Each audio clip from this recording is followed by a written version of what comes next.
Hello dear students, welcome back to my channel physics SPC. Rotation motion का एक question. A solid cylinder and a solid sphere having mass m and radius r roll down the same inclined plane from the top without slipping. They start from rest. The ratio of velocity of the solid cylinder to that of solid sphere with which the ground will be. ठीक है। Solution देखो, इस question को मैं एक method से कर चुका हूं, उसका मैं लिंक डिस्क्रिप्शन में दे दूंगा। ये सेकंड मेथड है, दो तरीके से कर सकते हैं इस क्वेश्चन को। देखिए, ऐसे मान लो कि ये एक इंक्लाइन प्लेन है ना, ये इसकी हाइट h है। यहां से किसी बॉडी को हम क्या कर रहे हैं, रिलीज कर रहे हैं। मतलब शुरुआत में ये रेस्ट में है, इनिशियल एसटीवी 0 है और ना चल रहा है ना घूम रहा है।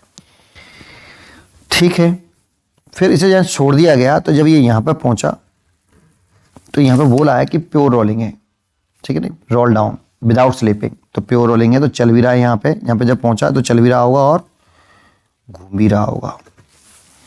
और प्योर रोलिंग की वाली कंडीशन में सेंटर ऑफ मास की जो वेलोसिटी होती है इक्वल टू आर ओमेगा होता है, आर इसकी रेडियस है।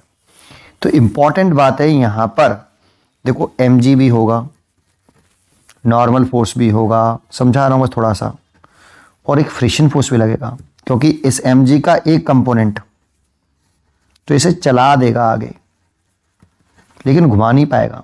क्यों? क्योंकि टॉर्क पर 0 होगा इन सब का। इस फोर्स का सेंटर ऑफ मास के अबाउट टॉर्क कितना है? 0। इन सब का सेंटर ऑफ मास के अबाउट टॉर्क 0 है, बिकॉज इन सब का line of action of force centre of mass से पास हो रहा है, रोटेशनल एक्सिस से आ रहा है, इसीलिए घूमेगा नहीं। तो फिर कौन है जो इसे घुमाएगा? तो यहाँ पे एक फ्रिक्शन होगा बेटा, स्टैटिक फ्रिक्शन होता है ये इसका जो टॉर्क प्रोड्यूस होगा ना, ये जो स्टैटिक फ्रिक्शन है वो टॉर्क प्रोड्यूस करेगा।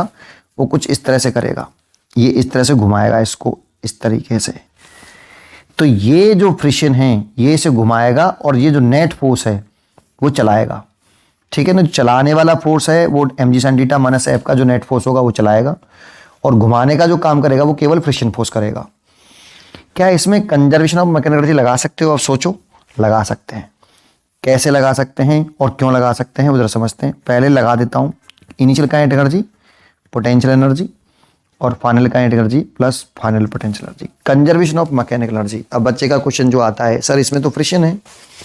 फ्रिक्शन तो नॉन कंजर्वेटिव फोर्स है, और जब नॉन कंजर्वेटिव फोर्स लगते हैं तो उस वाली कंडीशन में मैकेनिकल एनर्जी कंजर्व नहीं रहती, कांस्टेंट नहीं रहती।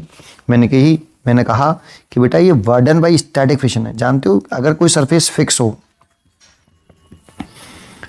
तो फिक्स वाले केस में और प्योर रोलिंग कर रहा हो, फिक्स सरफेस पर अगर प्योर रोलिंग कर रहा हो तो जो पॉइंट ऑफ कांटेक्ट की जो प्योर रोलिंग की कंडीशन होती है, जो सेंटर ऑफ मास की वेलोसिटी होती है वो तो आर ओमेगा होती है, और इस वाले पॉइंट की वेलोसिटी कितनी होती है? 0, और टॉप मोस्ट पॉइंट की होती है 2 टाइम्स ऑफ VCOM।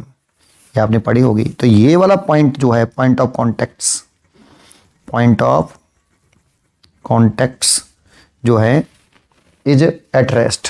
ये किस में होता है? Is at point of contact is at rest, और यहीं तो फ्रिक्शन फोर्स लगता है। तो जिस पॉइंट पर फोर्स लग रहा है उस पॉइंट ऑफ एप्लीकेशन, जिस पॉइंट पर फोर्स लग रहा है वो तो रेस्ट में है ना। तो work done by static friction is always 0 in case of pure rolling on fixed surface। Important है, फिक्स सरफेस भी इंपॉर्टेंट है, प्योर रोलिंग भी इंपॉर्टेंट है। प्योर रोलिंग कर रहा हो फिक्स सरफेस पर तो वर्डन बाई स्टैटिक फ्रिक्शन फोर्स लगता है, और वो पॉइंट ऑफ कांटेक्ट जिस पॉइंट पर लगता है वो रेस्ट में होता है। दैट मीन्स उस पॉइंट में कोई डिस्प्लेसमेंट नहीं है। तो जानते हो, बॉडी के डिस्प्लेसमेंट से कोई मतलब नहीं होता है, उस पॉइंट के डिस्प्लेसमेंट से मतलब होता है जिस पॉइंट पर फोर्स लग रहा है। तो उस पॉइंट पे दो पॉइंट, वो वाला पॉइंट तो कैसा है? कांटेक्ट पॉइंट कैसा है? रेस्ट में। तो वर्डन बाई फ्रिक्शन 0 है, इसीलिए हम यहाँ पे मैकेनिकल एनर्जी कंजर्व कर सकते हैं। ठीक है, ये इंपॉर्टेंट बात थी। अब कर सकते हो इसको सिंपल। तो काइनेटिक एनर्जी यहाँ लिखें। अब इसके पास दोनों काइनेटिक एनर्जी होंगी, ट्रांसलेशनल प्लस रोटेशनल दोनों होंगी, एक होगी तो दोनों होंगी। तो डायरेक्ट लिख देता हूँ, देखो ऐसे, ये फॉर्मूला डायरेक्टली याद होना चाहिए। आप ये दोनों हैं, ट्रांसलेशनल प्लस रोटेशनल। शॉर्टकट थोड़ा समय कम लगता है, अभी बताता हूँ ये कैसे आया। प्लस पोटेंशियल एनर्जी, तो इस जगह को रेफरेंस पॉइंट मान लो आप, ग्रेविटेशनल रेफरेंस पॉइंट।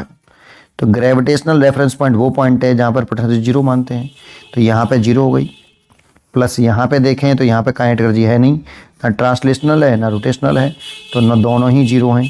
ट्रांसलेशनल का एनर्जी भी 0 और रोटेशनल का एनर्जी भी 0, लेकिन रेफरेंस पॉइंट से ये कितनी हाइट पर है, h हाइट पर है, इसीलिए mgh। अब ये कैसे आया, थोड़ा सा इसको समझा देता हूँ। यहाँ एक्चुअल में आपने जो फॉर्मूला याद किया होता है टोटल काइनेटिक एनर्जी का, जब चल भी रही हो और घूम भी रही हो, तो half mv² plus half i omega square. जब केवल combined translational plus rotational motion हो तो यही लगाते हैं, ये नहीं लगाएंगे, ये तो प्योर रोलिंग वाले केस में लगाएंगे। इसको आगे बढ़ाएं तो यहाँ I की वैल्यू लिख लें हम kmr²।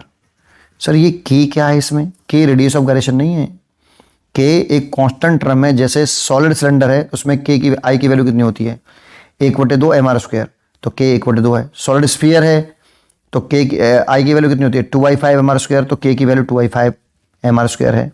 ठीक है, तो k टोटल को आप ऐसे लिख लिया करो, k कोई कांस्टेंट टर्म है यहाँ पे, तो हाफ mv² प्लस यहाँ पे हाफ I की वैल्यू kmr², और प्योर रोलिंग वाले केस में ओमेगा की वैल्यू यहाँ से लिखेंगे, तो ओमेगा इज इक्वल टू कितना आएगा, v/r।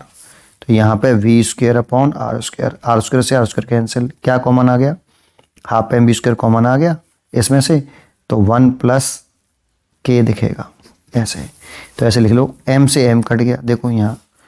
तो यहाँ से जो आप वेलोसिटी की वैल्यू निकालोगे, v² 1 + k, 2 का मल्टीप्लाई इधर करें तो 2gh, तो v की वैल्यू दिखाई देगी 2gh 1 + k और रूट में।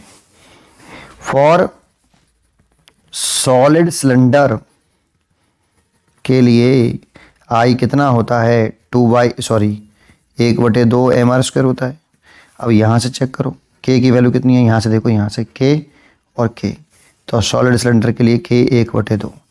तो सिलेंडर के लिए आपकी जो वेलोसिटी हो जाएगी वो हो जाएगी √2gh 1 + 1/2, दैट मीन √4/3gh, क्योंकि इसे लिख देंगे 3/2 और 2 ऊपर बन जाएगा तो 4/3 हो जाएगा। ये सिलेंडर के लिए आ गया। फॉर सॉलिड स्फीयर के लिए अगर देखें, सॉलिड स्फीयर के लिए k की वैल्यू होती है 2/5, क्योंकि I होता है 2/5 mr²। तो यहाँ पे चेक करो k की वैल्यू कितनी है, 2/5। तो velocity of sphere, solid sphere निकालोगे तो 2gh 1 + k की वैल्यू 2/5, 5 ऊपर चला जाएगा तो √10 हो जाएगा 10gh, और यहाँ से 5 एलसीएम लिया है तो 5 + 2 7 हो जाएगा। ये क्वेश्चन नंबर 2, क्योंकि सेम हाइट से ही दोनों को, सॉलिड सिलेंडर और सॉलिड स्फीयर दोनों को सेम हाइट से कर रहे हैं, सेम इंक्लाइन प्लेन है ना। तो दोनों का रेशियो निकालें, v cylinder upon v solid sphere, तो ये आएगा √4/3gh और 10/7gh, gh से gh कैंसिल, और ये हो जाएगा 4 × 7 और नीचे हो जाएगा 3 × 10, 4 से काट देंगे 2 बार, नहीं सॉरी 2 से काट देंगे 5 बार और 2 से 2 बार, तो ये हो जाएगा 14/15। तो इसलिए इसका आंसर होना चाहिए 14/15।